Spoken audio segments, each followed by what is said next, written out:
Αυτό είναι το θέμα μας. Προχωρώντας, για μένα τεχνητή νοημοσύνη συνοψίζεται στην επόμενη διαφάνεια, σε αυτή τη φωτογραφία. Στην ουσία, οποιαδήποτε επιστήμη για να ακολουθήσετε, πάντα είναι θέμα αποφάσεων. Εδώ βλέπετε κάποιους κόμβους να συνδέονται μεταξύ τους με κάποιες γραμμές. Είναι θεωρητικά ένας γράφος, έτσι αναφέρεται στη βιβλιογραφία την επιστημονική, όπου μεταξύ κόμβων υπάρχουν κάποιες συνδέσεις. Το πώς θα πάμε τον ένα κόμβο στον άλλον εξαρτάται από κάποια δεδομένα. Αυτή εδώ η φωτογραφία που βλέπουμε θα μπορούσε να είναι άνετα η καθημερινότητά μας. Δηλαδή, τι αποφάσεις θα πάρουμε μέσα στη μέρα, για ποιο λόγο θα τις πάρουμε, τι έχει συμβάλει στο να πάρουμε μια απόφαση, ποια είναι τα ειδικά βάρη, ποιες είναι οι προτεραιότητες, έτσι ώστε να πάρουμε μια απόφαση. Οι αποφάσεις που παίρνουμε στη μέρα λίγο πολύ μοιάζουν με το διάγραμμα αυτό το οποίο βλέπετε μπροστά σας. Θα προχωρήσουμε και θα πούμε ότι η τεχνητή νοημοσύνη είναι η ικανότητα. Μια παρένθεση θα κάνω. Θα πω ότι οι ορολογίες που χρησιμοποιώ και παρουσιάσει συνήθως για θέματα τεχνολογίας, ειδικά σε φοιτητές οι οποίοι είναι νέοι, είναι πάντα στα αγγλικά. Διότι η επιστημονική βιβλιογραφία, καθώς και ό,τι έχει να κάνει με το κομμάτι του business σε θέματα νέων τεχνολογιών, οι ορολογίες είναι πάντα στα αγγλικά. Ο λόγος είναι ο εξής. Διότι είναι πιο εύκολες, είναι πιο compact οι έννοιες, πιο συνεπτυγμένες. Και δεύτερον, οι άνθρωποι οι οποίοι έχουν ασχοληθεί κυρίως με θέματα νέων τεχνολογιών έχουν μια εμπειρία σίγουρα από χώρες του εξωτερικού, όπου η κοινή γλώσσα είναι τα αγγλικά. Οπότε, ερχόμενοι στην Ελλάδα να ανοίξουν νέες εταιρείες ή να δουλέψουν ή να συνεργαστούν με τους Έλληνες, πάντα χρησιμοποιούν ξένη ορολογία. Επίσης, σε συνέδρια που θα βρεθούν οι φοιτητές, σε δημοσιεύσεις, σε πτυχιακές, σε μεταπτυχιακά, αργότερα σε κάποια διδακτορική διατριβή, θα χρησιμοποιήσουν ορολογίες αγγλικές. Δηλαδή, καλό είναι σε θέματα νέων τεχνολογιών να χρησιμοποιούμε την αγγλική ορολογία. Οπότε, συνεχίζοντας, θα πω ότι η τεχνητή νοημοσύνη είναι η ικανότητα των υπολογιστών να λειτουργήσουν όπως λειτουργούν οι άνθρωποι. Βέβαια, να καταφέρουν να κάνουν κάποιες λειτουργίες όσο το δυνατόν πιο εύκολα και πιο γρήγορα με τη μεγαλύτερη ακρίβεια. Υποσύνολο της τεχνητής νοημοσύνης είναι η μηχανική μάθηση, το machine learning. Machine learning, η μηχανική μάθηση, αναφέρεται σαν την εφαρμογή της τεχνητής νοημοσύνης, λοιπόν, η οποία παρέχει την ικανότητα σε συστήματα να βελτιώνονται αυτόματα μέσα από κάποια μοντέλα που τρέχουν. Δηλαδή, στην ουσία είναι κάποιοι αλγόριθμοι οι οποίοι παίρνουν σαν είσοδο κάποια δεδομένα και βγάζουν σαν έξοδο κάποια αποτελέσματα. Συνήθως τα αποτελέσματα είναι καλύτερα από την ανάλυση που μπορεί να κάνει ο άνθρωπος. Διότι οι επαναλήψεις του κώδικα και μέσα στον αλγόριθμο είναι δισεκατομμύρια. Οπότε η ακρίβεια αυξάνεται. Η ακρίβεια με την έννοια της precise, δηλαδή πόσο ακριβές ήταν το αποτέλεσμα. Έτσι. Όχι ακριβό, ακριβές. Και τέλος είναι οι agents. Συνήθως στην τεχνητή νοημοσύνη θα τη συναντήσετε μαζί με κάποιους agents, όπου στην ουσία είναι λογισμικά τα οποία συλλέγουν την πληροφορία. Τώρα, agents μπορεί να είναι κάποιοι άνθρωποι. Συνήθως στην Ελλάδα ακόμα έχουμε agents ανθρώπους, οι οποίοι συλλέγουν την πληροφορία μέσα από πραγματολόγια. Υπάρχουν εταιρείες αυτή τη στιγμή στην Ελλάδα, οι οποίες έχουν αναπτυχθεί τεχνολογικά, έχουν τους δικούς τους agents, συλλέγουν δεδομένα μέσα από ηλεκτρονικά πραγματολόγια ή μέσα από data ή μέσα από websites. Ξέρω ήδη τρέχει μια ερευνητική ιδέα αυτή τη στιγμή, η οποία συλλέγει δεδομένα μέσα από σούπερ μάρκετ αυτόματα. Οπότε προχωράμε και συλλέγουμε δεδομένα μέσα από κάποια συστήματα, έτσι ώστε να τροφοδοτήσουμε τους αλγόριθμους της μηχανικής μάθησης για να μας παράξουν η πρόληψη που θα βοηθήσει τους ανθρώπους που θα πάρουν τις αποφάσεις. Δηλαδή, αν αύριο εσείς, σαν φοιτητές, είστε digital marketers ή είστε content creators ή είστε σε μια επιχείρηση για άνθρωποι που πρέπει να πάρουν μια απόφαση, η μηχανική μάθηση θα βοηθήσει να πάρετε μια πιο ακριβέστερη απόφαση, η οποία θα έχει περάσει μέσα από ένα μεγάλο αριθμό ελέγχων. Κάποια προβλήματα τα οποία λύνει η τεχνητή νοημοσύνη είναι αριθμητικά, είναι κατάταξης, ταξινόμησης, αναζήτησης, είναι αναγνώριση προσώπου, είναι αναγνώριση φυσικής γλώσσας και επεξεργασίας και έχει να κάνει και με την λήψη αποφάσεων. Το κομμάτι το οποίο σήμερα συζητάμε έχει τεράστια δυναμική. Μπορεί να εφαρμοστεί σε όλους τους τομείς. Σε βιολογία, σε αγροτετροφικά θέματα, σε αγροτικές επιχειρήσεις, σε φαρμακευτικές επιχειρήσεις, σε retail, δηλαδή πωλήσεις, σε εμπορικά δηλαδή κομμάτια, σε e-commerce. Θα δούμε σε λίγο τις περιοχές όπου αναπτύσσεται η τεχνητή νοημοσύνη και το potential, δηλαδή τη δυναμική που έχει. Κάποιοι όροι από αυτούς που χρησιμοποιώ αυτή τη στιγμή, για κάποιους είναι λίγο πιο δύσκολοι, αλλά προσπάθησα να το κάνω όσο πιο κοντά στο μέσο φοιτητή, ο οποίος προέρχεται από ένα τμήμα το οποίο δεν έχει σχέση με νέες τεχνολογίες. Οπότε, ελπίζω να σας φανεί και εύκολο. Σήμερα πού χρησιμοποιείται? Στις μεταφορές, στα logistics. Ήδη στην Αγγλία, εδώ και πάρα πολλά χρόνια, οι μεγάλες εταιρείες έχουν χρησιμοποιήσει και στην Ελλάδα, οι μεγάλες βιομηχανίες χρησιμοποιούν αλγόριθμους μεταφορών. Δηλαδή, πώς γίνεται να μειώσουμε τον αριθμό αποστολών, τον αριθμό οχημάτων, τον αριθμό εργαζομένων, χωρίς αυτό να σημαίνει ότι είναι και καλό βέβαια, έχοντας ταυτόχρονα μείωση του χρόνου αποστολής, μειώνοντας τα κόστη μεταφοράς και έχουμε και καλύτερο αποτέλεσμα, δηλαδή έχουμε καλύτερο customer experience και έχουμε και satisfaction, δηλαδή ικανοποιείται και ο πελάτης. Επίσης, στην ιατρική. Στην ιατρική χρησιμεύει διότι βάζουμε κάποια δεδομένα σαν είσοδο και μας παρέχει μια πρόβλεψη. Τα μοντέλα τώρα που βλέπουμε λόγω της πανδημίας, τα μοντέλα που βλέπουμε το πώς θα κινηθεί ο ιός, ο COVID-19, είναι μέσα από μοντέλα μηχανικής μάθησης, όπου τι στην ουσία τι έχουν κάνει. Έχουν πάρει τα δεδομένα από όλες τις χώρες όπου καταγράφονται δεδομένα για την ασθένεια, τα βάζουν σε κάποιο πρόγραμμα υπολογιστή, κατά κύριο λόγο μηχανικής μάθησης ή στατιστικής ανάλυσης, και μας παρέχει μια πρόβλεψη. Και λέμε ότι αναμένεται να υπάρξει μια ύφεση στο κύμα της πανδημίας τον επόμενο μήνα. Αυτό είναι μέσα από ένα μοντέλο. Έτσι. Αυτό μπορείτε και εσείς, όντας φοιτητές, όντας επαγγελματίες λίγα χρόνια, ή μεταπτυχιακοί ή ερευνητές, να μπορέσετε να χρησιμοποιήσετε τέτοια μοντέλα για να βγάλετε κάποια αποτελέσματα.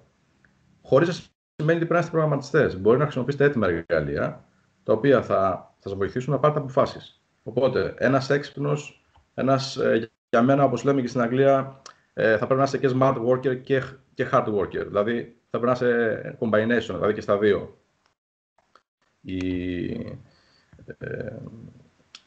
Συνήθως, όταν είσαι καλός και στα δύο, μπορεί να αποδώσεις. Επίσης, στο κομμάτι του banking, έχουμε profiling customers, δηλαδή δημιουργούμε τα προφίλ, δημιουργούμε ποιο είναι το μοντέλο του καταναλωτή, ποιο είναι το μοντέλο του πελάτη της τράπεζας. Μπορούμε να προβλέψουμε νέους πελάτες, μπορούμε να προβλέψουμε νέες συναλλαγές, μπορούμε να προβλέψουμε fraud, δηλαδή εξαπάτηση, κλοπή κτλ.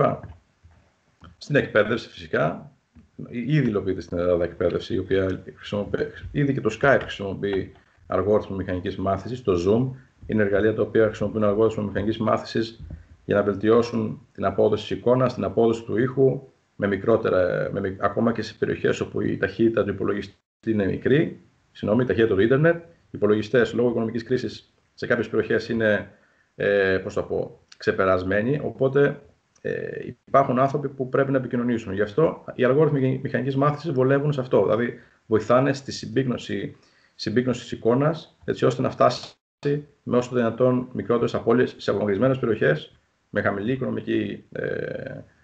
χαμηλό βιωτικό επίπεδο και οικονομικό υπόβαθρο. Επίσης, ό,τι αφορά το business, τα έχουμε πει, ένας που έχει business mind, ένας φοιτητής, μπορεί να αντιληφθεί πού μπορεί να βοηθήσει η πρόβλεψη. Και όσον αφορά το marketing.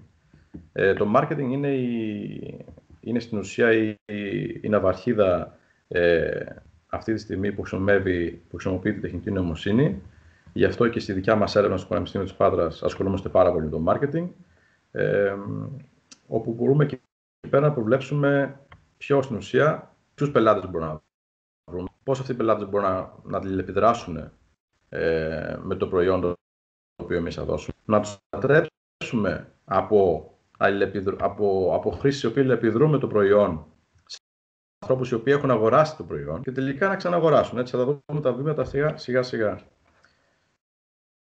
Εδώ βλέπουμε την επίδραση της τεχνητής νοημοσύνης σε διάφορους τομείς. Όπως βλέπετε, αριστερά είναι ο κάθετος άξονας, αφορά την επίδραση σε billions. Εδώ βλέπετε διάφορες κατηγορίες της βιομηχανίας. Πάνω βρίσκεται το retail, που αυτή τη στιγμή εξακολουθεί να είναι στην κορυφή, γιατί όλο το e-commerce λαμβάνει χώρα αυτή τη στιγμή στον κόσμο, χρησιμοποιεί αλγόριθμους τεχνητής νοημοσύνης. Συγγνώμη λίγο. Εδώ βλέπετε ότι βρίσκεται το agriculture. Το agriculture αυτή τη στιγμή έχει ένα τεράστιο potential, διότι είτε είναι υδατοκαλλιέργειες, είτε είναι φάρμες, είτε είναι φάρμες ζώων ή διάφορες αγροτικά τεμάχια με διάφορες καλλιέργειες. Υπάρχουν αυτή τη στιγμή εφαρμογές οι οποίες χρησιμεύουν στο να παρατηρείται η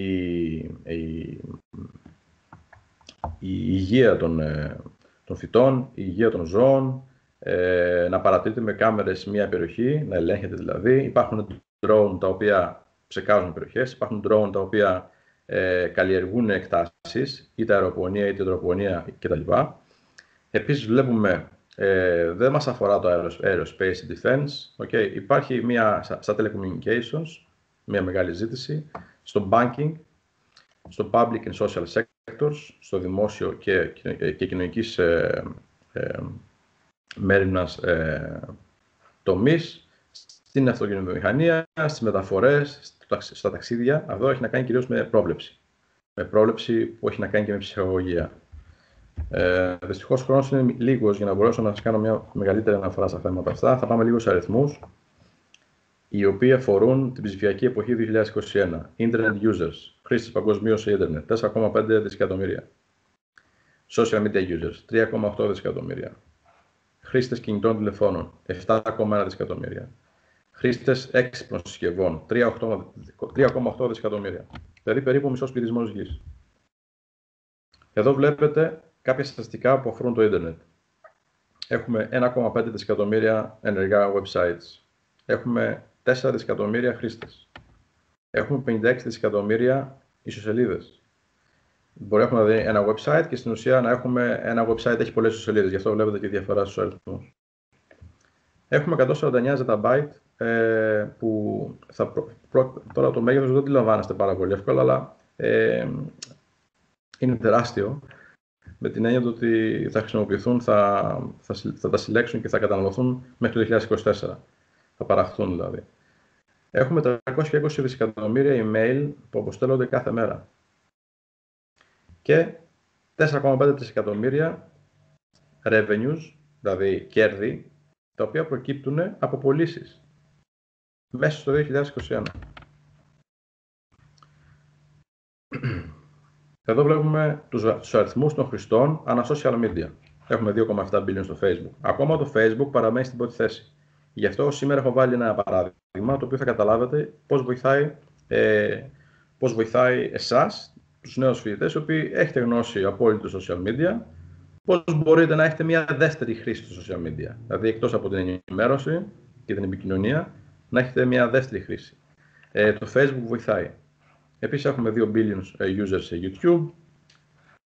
Βάσει της δυναμικής του κάθε social, μπορείτε να, στην ουσία, ότι αν είστε marketers ή οτιδήποτε στρατηγικοί παίχτες δηλαδή, αν είστε οι άνθρωποι που παίρνουν τις αποφάσεις κάποια στιγμή στις επιχειρήσεις που δουλεύετε, μπορείτε βάσει των δεδομένων αυτών να σχεδιάσετε μια στρατηγική marketing και να χρησιμοποιήσετε αναλογικά το κάθε social για την κάθε επιχείρηση, για το κάθε στοχευμένο κοινό και πάει λέγοντας. Οπότε, ο καθένας αντιλαμβάνεται τη δυναμική. Ένα πολύ σημαντικό δίκτυο θα πω ότι είναι το LinkedIn. Αφορά επαγγελματίες. Μπορεί να είστε φοιτητές, το λέω και στους δικούς μου φοιτητές, καθώς έχω υπάρξει λέκτορα στο πρώην Κηρύττικης Ελλάδος και στο Πανεπιστήμιο της Πάτρας, όπου και συνεχίζουμε να παρέχουμε κομμάτια εκπαίδευσης και έρευνας. Το LinkedIn είναι ένα πάρα πολύ σημαντικό social media εργαλείο, θα πω. Για να φτιάξετε το προφίλ σας, ακόμα όντας φοιτητές, θα πρέπει να κάνετε ένα προφίλ στο LinkedIn. Διότι οι μηχανές αναζήτησης χρειάζονται αρκετό χρόνο έτσι ώστε να ιεραρχήσουν τα αποτελέσματα των χρηστών. Οπότε, φτιάχνοντας ένα προφίλ σήμερα, θα μπορέσετε να κάνετε να ανεβεί το προφίλ σας όταν θα πιάσετε δουλειά σε 2 χρόνια από τώρα, να αρχίσει να εμφανίζεται στους χρήστες. Οπότε, προτείνω σε όλους τους φοιτητές να κάνουν ένα προφίλ στο LinkedIn. Κάθε λεπτό παράγονται 4,1 million βίντεο, 4,1 εκατομμύρια βίντεο κάθε λεπτό έτσι. Και η Google παρέχει 3,6 εκατομμύρια αναζητήσεις το δευτερόλεπτο, το λεπτό. Έχουμε 2,5 quintillion bytes που παράγονται και αναφέρομαι την data mining, δηλαδή data mining αφορά την εξόρυξη δεδομένων. Είναι μια διαδικασία που χρησιμοποιείται από εταιρείες ερευνητές έτσι ώστε να μετατρέψουν τα δεδομένα σε πληροφορία. Θα προχωρήσω λίγο, έχουμε ένα παράδειγμα data mining σε λίγο. Θα φτάσουμε δηλαδή σε ένα project που έχουμε προωθήσει και έχουμε παρουσιάσει σε ένα συνέδριο της Ευρωπαϊκής Ακαδημίας Marketing πρόσφατα με τον καθηγητή του κ. Θεοδωρίδη και την ερευνητική ομάδα του εργαστηρίου Food Business Management του Πανεπιστήμιου Πάτρας. Έχουμε λοιπόν ό,τι αφορά το data mining, έχουμε τα datasets, έχουμε κάποια database systems όπου συλλέγονται δεδομένα, αποθηκεύονται. Έχουμε στατιστική ανάλυση και έχουμε και machine learning. Machine learning είναι ένα μοντέλο advanced analytics, είναι ένα μοντέλο προγραμματισμού το οποίο χρησιμοποιεί στατιστικά μοντέλα, όπως στην ουσία έχουμε και πρόληψη. Στην ουσία παίρνουμε δεδομένα και εκπαιδεύουμε τους αλγοριθμούς μας μέσω στατιστικών μοντέλων. Να προχωρήσουμε λίγο. Να πούμε ότι με τη χρήση της μηχανικής μάθησης οι marketers έχουν την ικανότητα να συνδέσουν δεδομένα. Να κάνουν πιο personalized, δηλαδή προσωποποιημένες αναζητήσεις, προσωποποιημένες στοχεύσεις κοινού σε συνθήκες πραγματικού χρόνου. Εντάξει. Και να καταλάβουν πιο εύκολα το κοινό τους, τι θα αγοράσει, ποια προϊόντα του e-shop θα πουληθούν, ποια προϊόντα δεν θα πουληθούν, πότε πρόκειται να έχουμε αύξηση και μείωση πωλήσεων μέσα στη χρονιά. Οπότε τι έχουμε στην ουσία, έχουμε user profiling, user analysis, user grouping και user targeting. Αυτές είναι κάποιες τεχνικές που χρησιμοποιούμε στο marketing για να μπορέσουμε να κατατάξουμε το κοινό μας σε διάφορα baskets, σε διάφορα καλάθια στοχευμένα. Οι διάφοροι τύποι της μηχανικής μάθησης είναι το supervised learning, όπου έχουμε εκεί πέρα ταξινομημένα δεδομένα, κυρίως με κάποια labels, με κάποιες ετικέτες, ώστε να ξέρουμε τι πρόκειται να αναμένουμε σε ένα αποτέλεσμα. Έχουμε τα unsupervised, όπου και δεν έχουμε labels. Εκεί στην ουσία παράγουμε νέα γνώση χωρίς να out of nowhere, δηλαδή χωρίς να την γνωρίζουμε. Παράγουμε νέα γνώση, ίσως νέα πληροφορία, νέα χρήσιμη πληροφορία. Και reinforcement learning που αφορά πάλι decision processes, δηλαδή αποφάσεις που έχουν σχέση με, διαδικασίες που έχουν σχέση με λήψη αποφάσεων.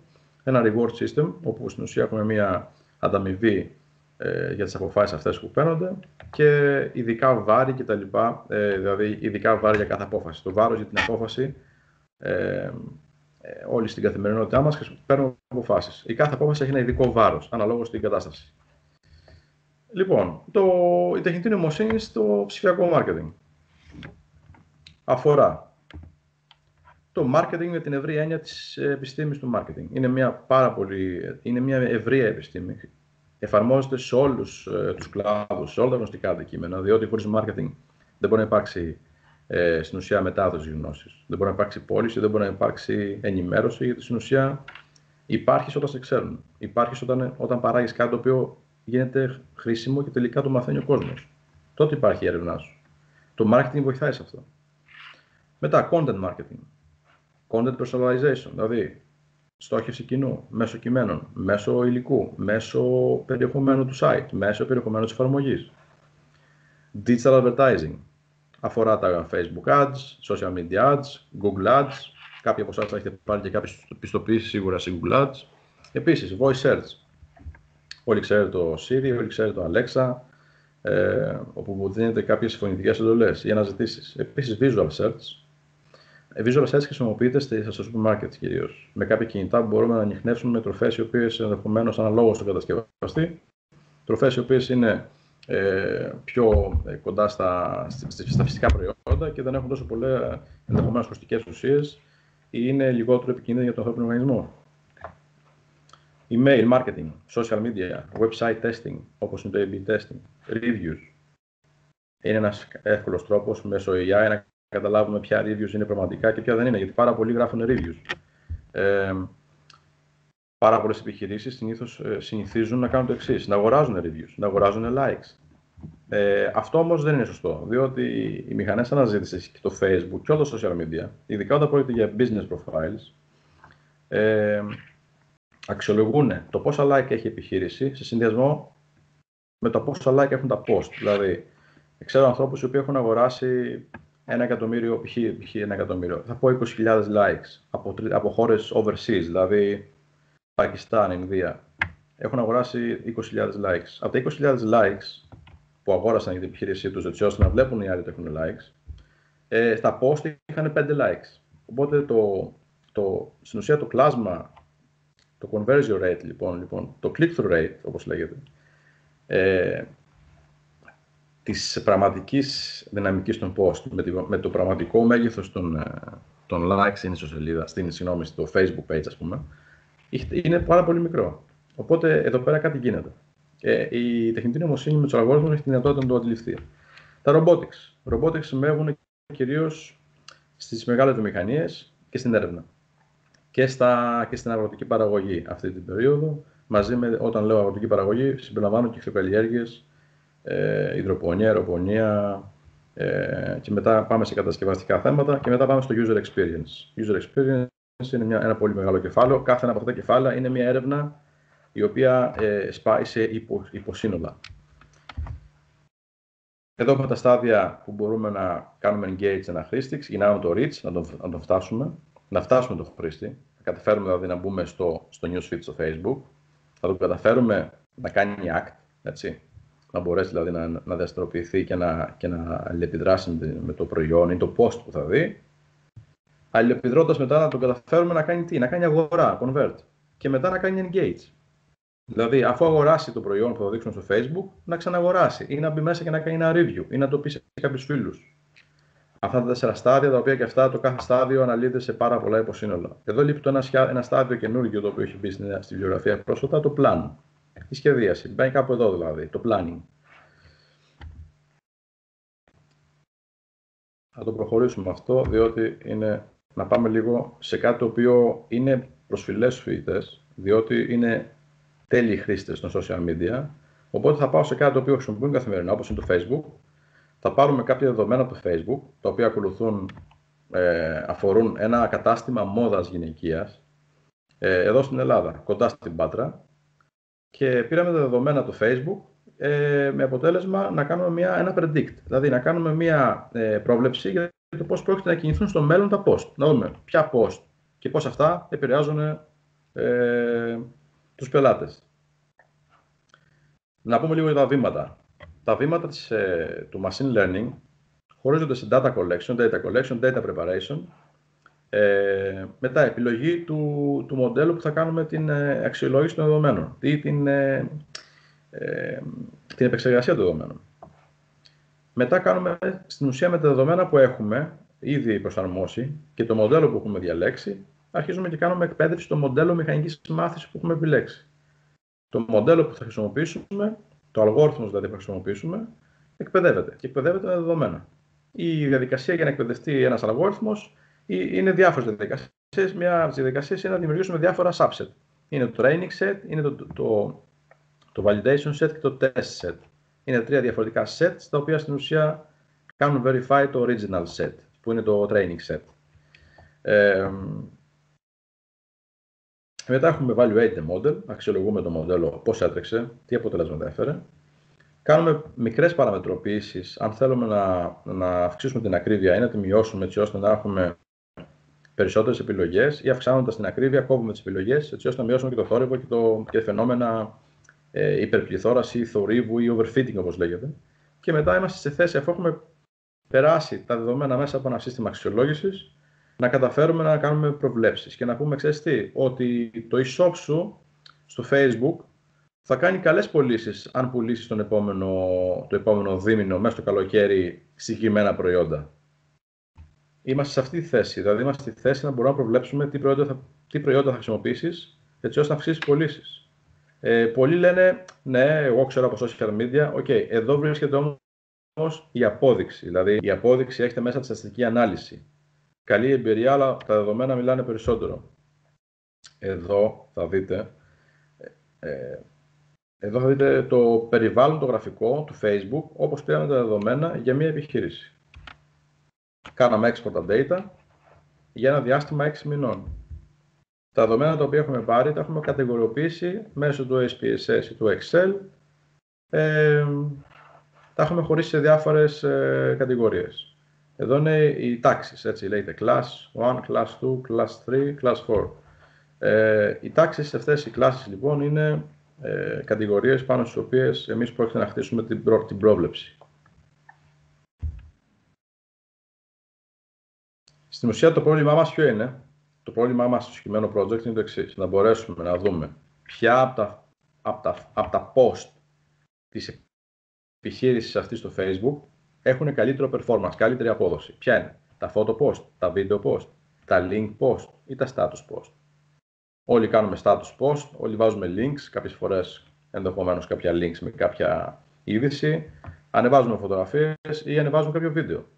Είτε live στο Facebook, είτε βίντεο το οποίο προέρχεται έχει ανέβει δηλαδή στο Facebook και αναπαράγεται όποτε θέλουμε εμείς. Ποια λοιπόν από αυτά τα βίντεο, ποια λοιπόν από αυτά τα post έχουν καλύτερη απήχηση?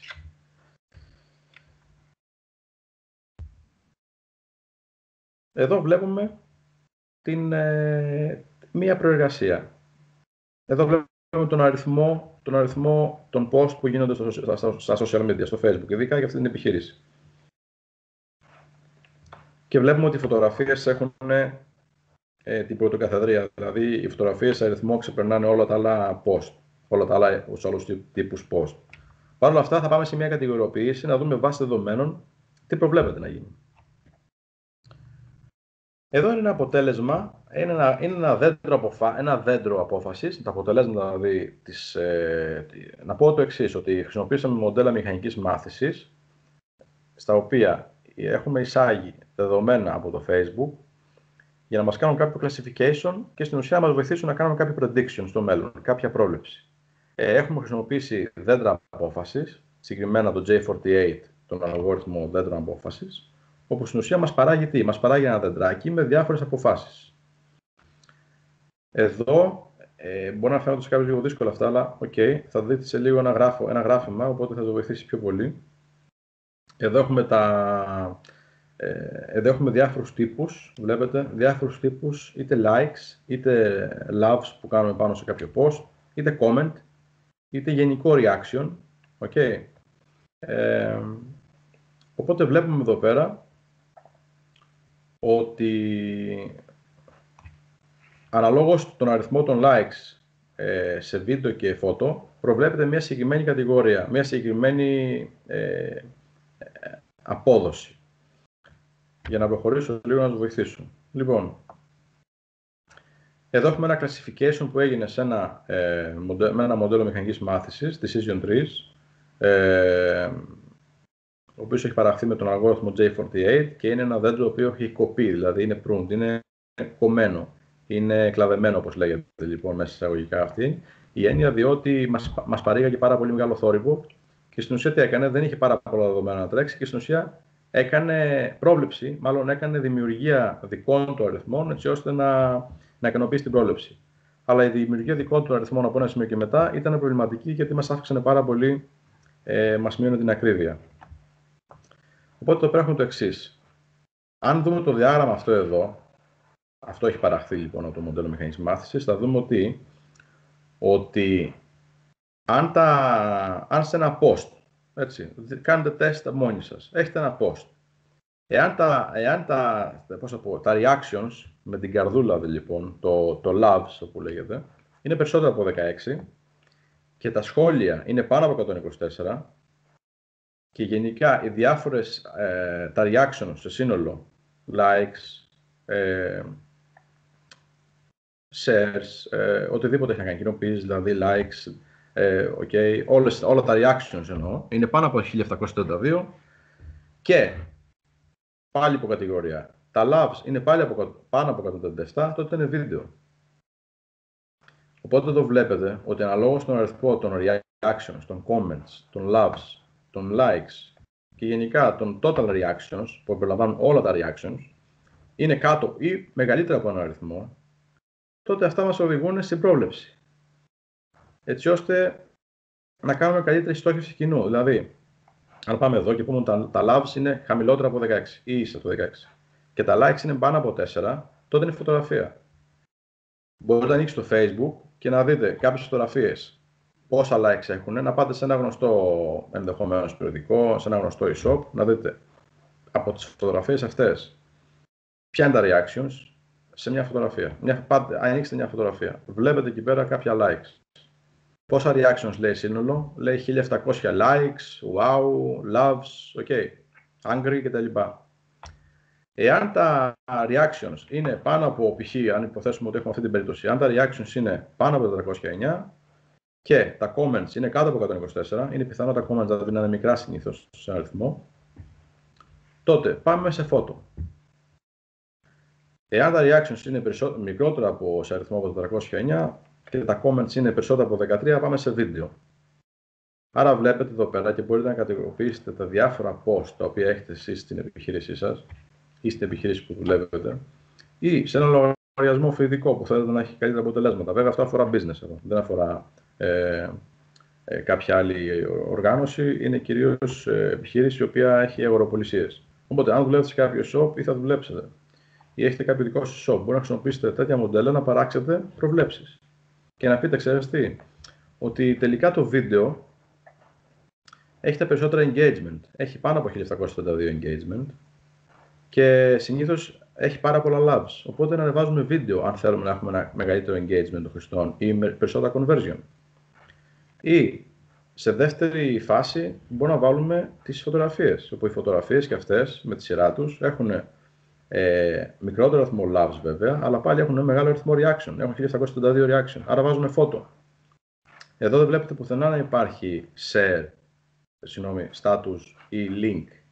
Γιατί το δέντρο αυτό, το decision tree λοιπόν της μηχανικής μάθησης, θεώρησε ότι τα shares,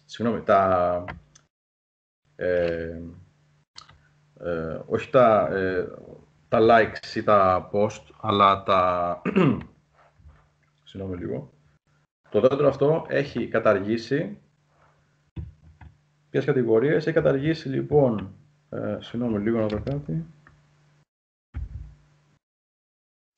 Λοιπόν, ναι, έχει καταργήσει τα status και τα links.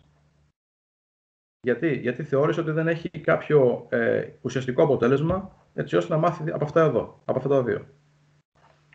Άρα ό,τι έχει να κάνει με status ή links, δηλαδή όποιος έκανε κοινοποίηση ένα status ή link, το δέντρο αυτό τι έκανε στην ουσία, το έχει διαγράψει.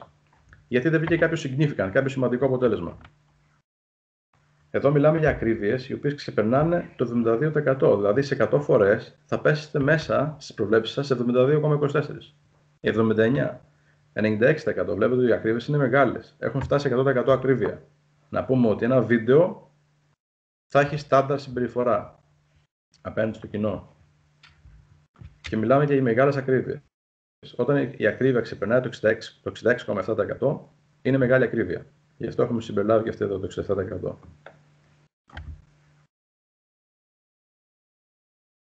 Συνοψίζοντας, θα σας δείξω ένα διάγραμμα το οποίο λέγεται Traveling Salesman's Problem. Αυτό το διάγραμμα είναι ένα πρόβλημα το οποίο αυτή τη στιγμή απασχολεί όλη την ερευνητική κοινότητα στο θέμα της πληροφορικής.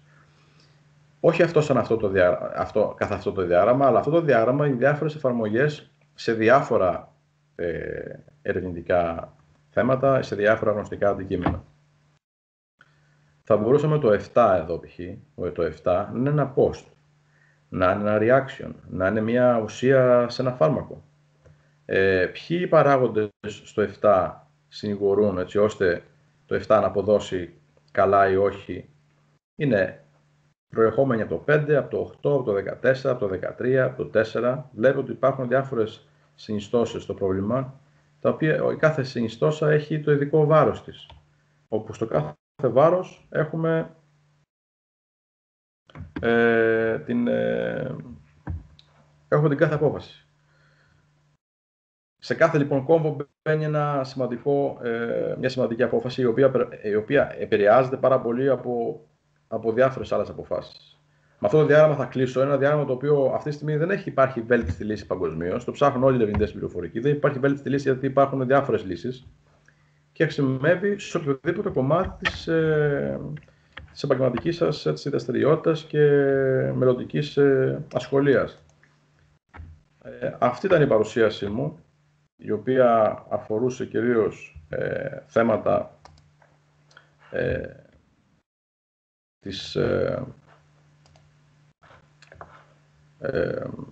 θέματα που έχουν να κάνουν με τεχνητή νοημοσύνη και ψηφιακό marketing. Θα σας βοηθήσουν πάρα πολύ, νομίζω. Σας έδωσα ένα hint, έτσι, μια ιδέα για το πώς μπορείτε στο μέλλον να χρησιμοποιήσετε τις εφαρμογές. Δεν ξέρω αν έχετε κάποιες ερωτήσεις. Ήταν λίγο βιαστική η παρουσίαση, όσο μπορώ, τουλάχιστον το προσπάθησα να το κάνω όσο το δυνατόν σαφέστατο, δεν γίνεται. Φάνη. Δεν είναι το... Έχετε κάποιες ερωτήσεις? Όποιος έχει κάποιες ερωτήσεις, να μου κάνει κάποιες ερωτήσεις να...